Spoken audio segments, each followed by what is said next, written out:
I'm now going to welcome this fantastic young gentleman, Mr. AMAR Adatia, who is a student and co-chair of the Young People's Advisory Group for the African Caribbean Education Network. He advocates for youth voices in education. He's passionate about sociology, philosophy, and politics, and he uses his personal experiences to address challenges faced by young black students. Welcome, Mr. Adatia, who's going to be talking about his experience.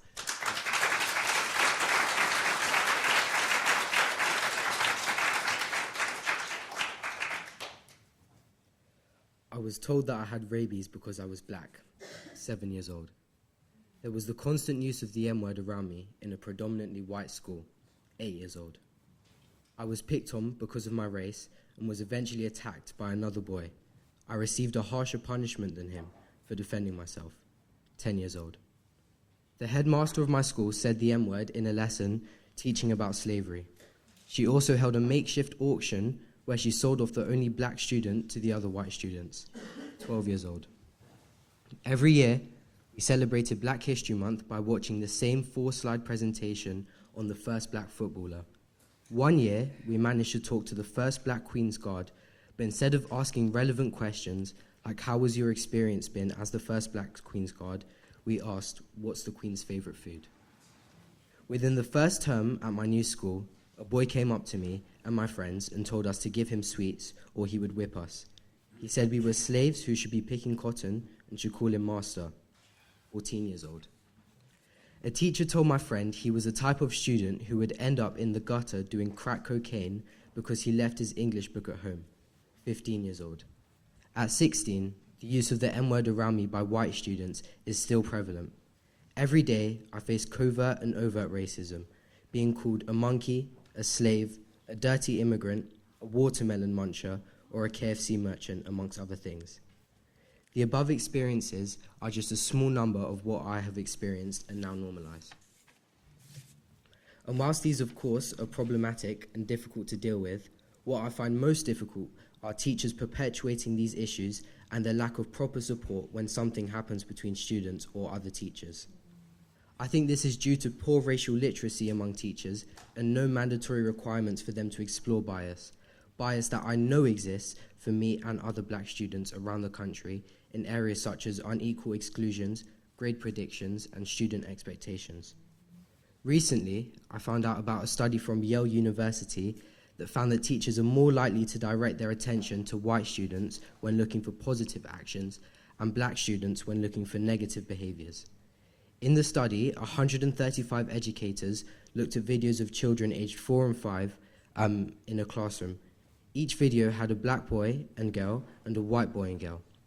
While the teachers were asked to detect challenging behaviour, no such behaviour existed in any of the videos. Yet, when asked which children required the most attention, 42% of the teachers identified the black boy. Even though I attend a very academic school, I still feel that this mirrors my experience and that teachers' expectations of me have been low.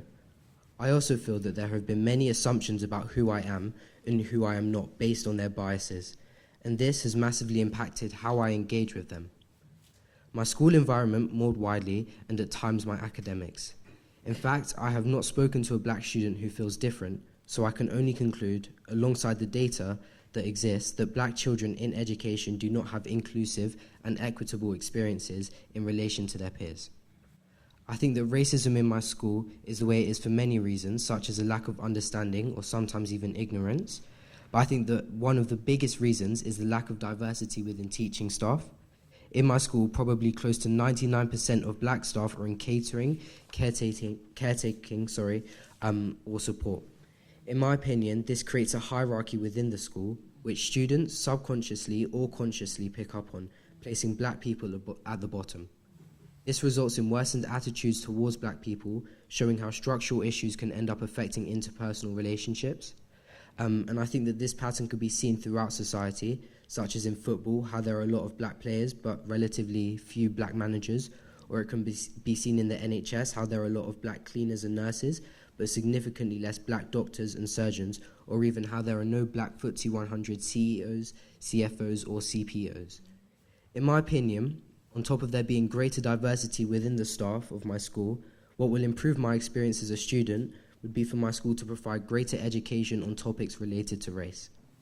I think that in my school, race is often ignored, and instead of trying to work past it, we should highlight the fact that race does exist.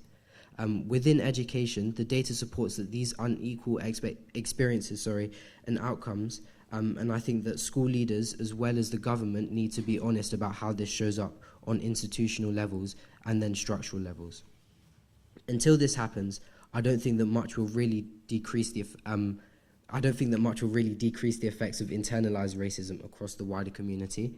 For me, having spaces like this to share my experiences where they are believed and seen as actually important really help. And I just want to say thank you to BAO for the opportunity. However, I am aware that I will leave here and go back to a space where my blackness is something that massively impacts how the environment interacts with me and how I therefore interact with the environment. And that sense of powerlessness will still remain.